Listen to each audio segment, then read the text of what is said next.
ওয়ালা তুসাইর খাদ্দাকা লিন্নাস, অহংকার করে মানুষের থেকে মুখ ফিরিয়ে নিও না, মুখ ছিটকাবে না। মানুষকে সম্মান করো, মানুষের সাথে মেশো, বি পিপল ওরিয়েন্টেড। আমাদের অনেক ছেলে মেয়েরা মানুষের সাথে মিশতে পারে, দোষ কার? বাবা মায়ের শেখায় না। একটা সময় আমাদের মনে আছে, ছোটবেলায় মেহমান আসলে আমরা এত খুশি হইতাম, মেহমানের কাছে যাইতাম, সূরা শোনাইতাম, কবিতা শোনাতাম, এটা খেলতাম, ওইটা করতাম, যাওয়ার সময় আমাদেরকে টাকা দিয়ে যেত, হায় রে খুশি। এখন দেখবেন টেনে হিসেবে মেহমানের সামনে আনা যায় না। এরকম আছে না নাই? অনেক ফ্যামিলিতে এরকম আছে যে তারা সারাদিন ডিভাইস নিয়ে, এই ডিভাইস আসক্তি এত মারাত্মক পর্যায়ে পৌঁছেছে যে তারা মানুষের সাথে মিশতে পারে না।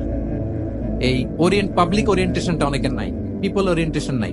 অনেক ছোট বাচ্চা, মেহমান আসছে, তুমি একটু আসো, সালাম দাও, বসো, আসতে চায় না, বসতে চায় না, কারণ ওরা শিখানো হয় না। সারাদিন দিয়ে রাখছে কি হাতে?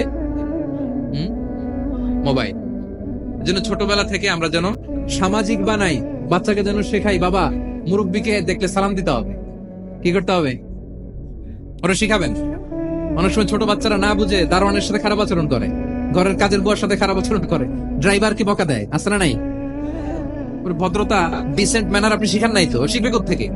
এই জন্য শুরুতেই বললাম যে গরুর পেট থেকে বেরোলে গরু হয়, কিন্তু মানুষের পেট থেকে বেরোলেই ওটা মানুষ হয় না। ওটা মানুষ বানাতে হয় দিনের পর দিন, মাসের পর মাস, টিউনিং করে, পলিশিং করে, গাইড করে করে মানুষের মতো মানুষ বানাতে হয়।